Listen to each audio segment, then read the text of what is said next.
Hai Besti. Ya Allah, lightingnya begini banget sih. Udah lama gak bikin video. Ini sih beberapa bulan lalu.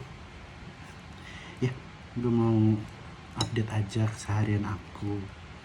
Sebetulnya gak ada yang mau tahu sih, cuman ya udah mau update aja sih. Kenapa? Iya, ini sebetulnya cerita yang harusnya gue pengen langsung gue ceritain dari kemarin-kemarin ya. Cuman ya udahlah. Baru sekarang kesampean. Gue sambil makan ya. Ada nggak? Ini baru kesampean, gue pengen cerita. Jadi ceritanya kemarin tanggal 1 itu kan gue ke Jogja ya. Ke Jogja itu niatnya mau nyari kosan buat sepupu gua kebetulan magang di Jogja. Nah terus gue itu diminta tolong sama bude gue buat nyariin kosan. Oke lah, gue cariin. Cuman maksud gue nggak bisa menjanjikan. Tapi ya gue coba dulu kan. Akhirnya terjadilah semua booking tiket semua. Cuman posisi itu gue cuman booking tiket berangkat, belum booking segala-galanya, dan gue belum tahu mau cari kemana. At least gue tuh suruh nyari di daerah dari mana sih? Gue banyak ngecapnya ya. Gue di daerah tuh dekat sekitaran Tugu lah ya, kita anggapnya gitu.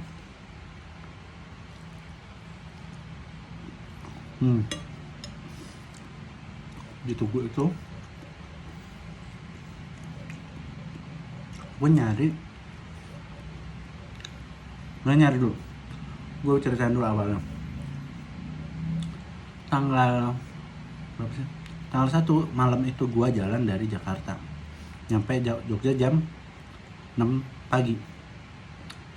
Tapi gue selama perjalanan yang gue pikirin bagaimana akomodasi di sana. Dan lo tau, gue juga baru sadar bahwa itu bertepatan dengan long weekend Waisak. Kalian tahu kan, berarti semua orang pada ngumpul di Jogja. At least karena orang-orang pada pengen ke Borobudur, dan even bukan yang merayakan, tapi tetap mereka tuh akan tetap ke Borobudur gitu loh, pengen lihat aja pesta Waisaknya. Ngomong-ngomong, baju gue 99 banget nih. Kayak bikin semuanya tuh parah ya. Semua hotel nggak ada, dari hotel yang paling jelek paling bagus nggak ada yang buka, nggak ada yang available. Sekalinya ada, itu gue tahu tuh hotel harganya berapa rata-rata, 200-an lah. Itu bisa 2.700.000.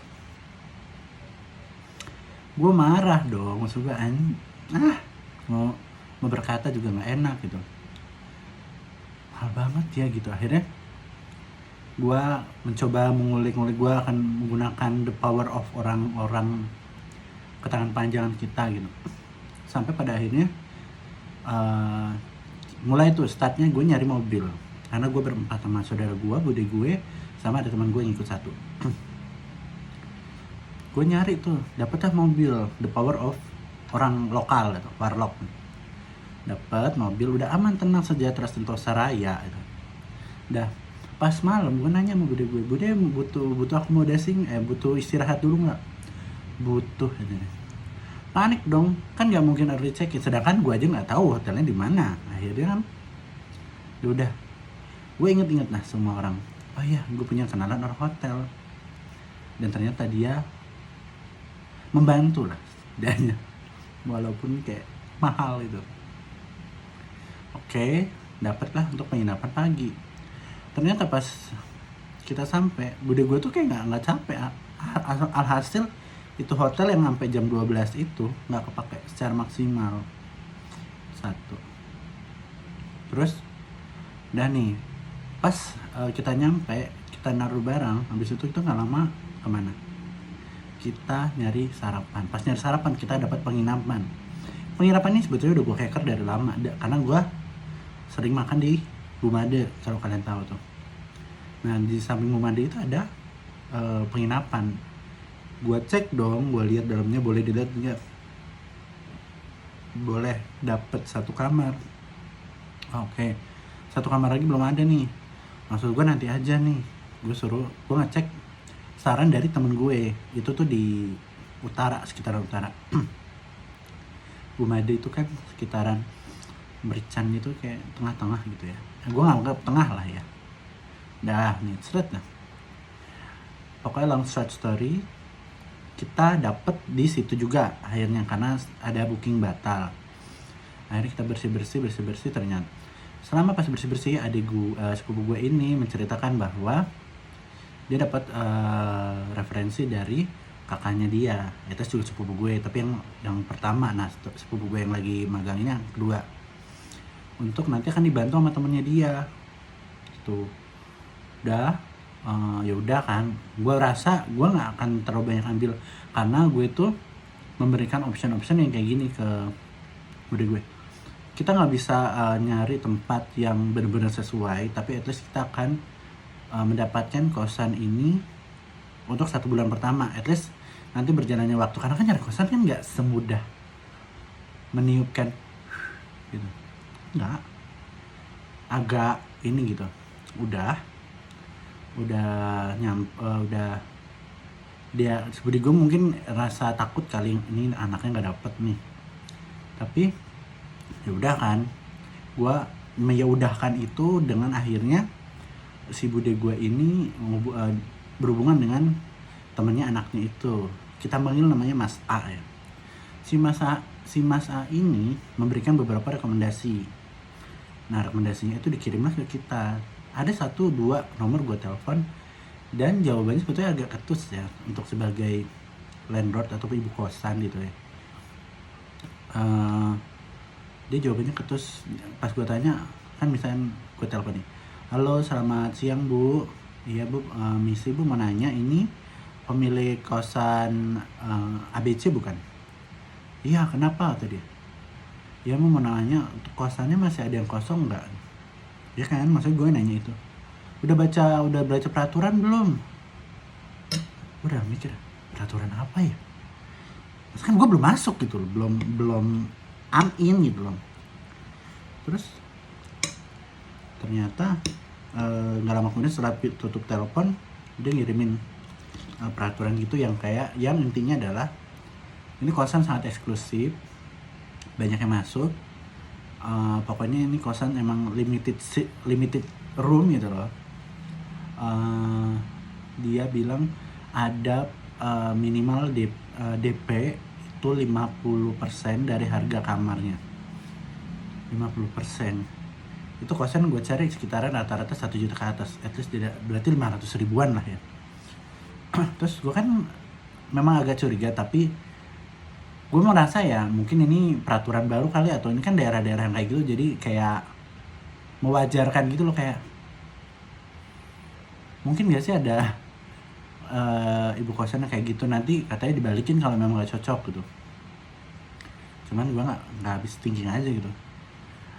Pokoknya intinya 50%. Terus gue tawar, gue boleh bayar 200 dulu gak gitu? Boleh kata dia. Keep ya kata 200 ribu itu. Nah pas 200 ribu itu gue ketemu lah sama temennya saudara gue itu untuk kita mencari. Maksud gue adalah dengan si orang ini ada, gue tuh udah tahu tujuan kita kemana. Bukan kita, kalian pernah gak sih nyari kosan, kayak nyari kosannya tuh kayak, oh itu ada tulisan kosan kosong, oh itu ada tulisan kosong, no coba kita tanya ini. Nah kalau gue rasa kalau misalnya kalau kita udah pakai orang itu, harusnya kan kita ke kosan ini sama kosan ini, kosannya di ujung sono, kosannya di sebelah sini gitu loh. Jadi kita nggak nyari gitu, nggak lingak-linguk gitu loh. Loh kok ternyata tetap kayak gitu, sama masih lingak-linguk gitu loh. Nah sampai pada terakhir si saudara gue ini memiliki option yang sudah dikasih sama si Mas A ini. Itu tuh harganya 1,3. Terus saudara gue itu bilang, ya udah kita mas ke sini aja, ini kayak udah bagus, dia udah mantap gitu ya. Ya udah. Sampailah kita pada titik yang dia tentukan. Itu tuh titik aneh banget menurut gue ya. Itu kosan tuh di ujung, benar-benar di ujung gang, muat 1 mobil sih. Terus itu tuh gerbangnya nggak ditutup, maksudnya gerbangnya ditutup cuman nggak di slot gitu loh. Terus gue tungguin nih, maksud gue kan dia kan samping tuh, si Mas A ini samping gue nih, saudara gue di belakang, kok nggak bergerak nih. Tiba-tiba dia ngomong gini, udah ditransfer belum itu deh. Maksud gue kenapa harus transfer? Maksud gue kenapa nggak kita parkir aja dulu, ketemu sama security-nya, Atau memang kalau diberhentiin kan kita bisa, oh ya udah Pak bentar, maksudnya kita kalau misalnya udah ketemu sama orang warga situ atau orang yang di situ, ya kita bisa aja bayar itu. Jadi enggak, dia langsung ngomong transfer kata dia. Terus transfer 200 ya kata saudara gue. Iya, terus kan entah kenapa gue tuh nggak bisa ngomong melawan ketika dia ngomong enggak 50% aja kata dia. Nanti kan dibalikin. Kayak, tapi gue tuh kayak merasa oh iya kali ya. Maksud gue merasa ya udah kayak merasa ya udah aja gitu. Entah apa yang dia lakukan pada gue gitu. Udah selesai itu. Dah ditransfer sama saudara gue. Gue kira dia yang bukain, ternyata saudara gue yang bukain, cewek bukain gerbang, gue yang bawa mobil. Shoot, masuk parkir. Pas parkir nggak ada pergerakan, duduk aja. Maksud gue tuh dia harusnya kan proaktif ya, maksudnya nyari bapak kosnya atau penjaganya. Nggak dong, dia duduk aja di mobil. Terus tiba-tiba dia nelpon yang intinya adalah dia tuh apa sih namanya, lagi ngeblank atau gue. Yang intinya adalah kita suruh bayar lagi.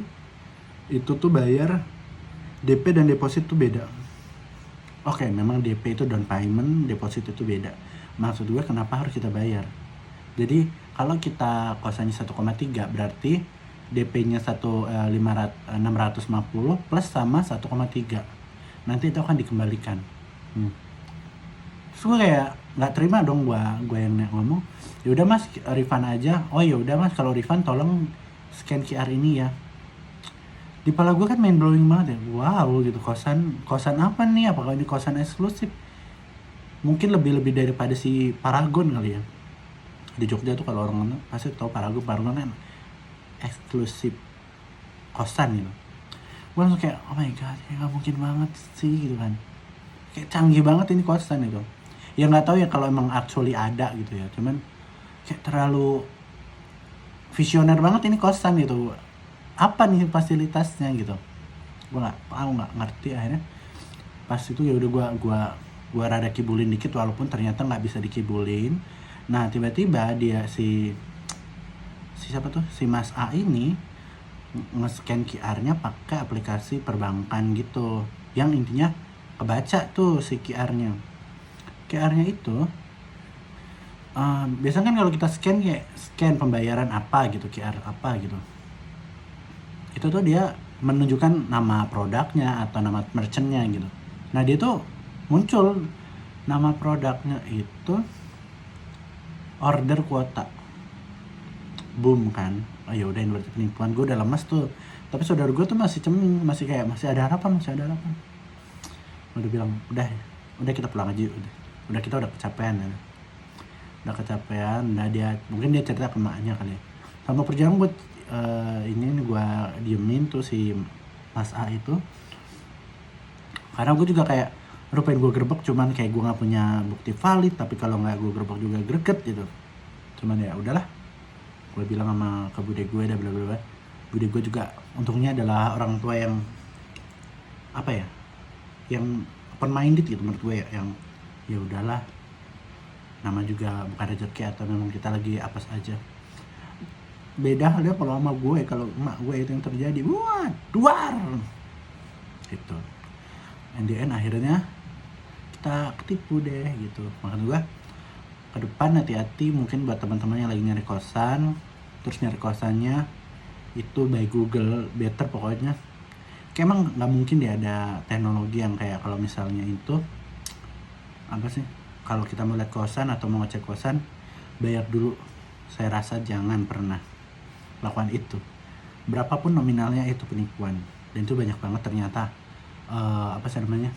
kejadian-kejadian kayak gitu tuh ternyata banyak banget. Dan yaudah akhirnya gue tahu modus terbaru gitu ya kalau nyari kosan di Jogja gitu. Mau teman-teman yang nyari kosan pokoknya mending better hunting langsung, keliling langsung, bawa motor, minjem motor, setelah ada. Yang penting lu datengin, oke bayar, nggak oke tinggalin gitu ya gitu. Udah deh, akhirnya besoknya gue dapet kosannya dari teman gue yang memang tinggal di situ. Dapet tapi memang agak jauh. Tapi jaraknya tuh nggak yang jauh banget yang kayak kalau lu di Tugu kita nyari kosannya tuh di mana, di Bantul. Bantul gak deket sebetulnya, cuman karena saudara gue ini minim jalan, pokoknya minim deh.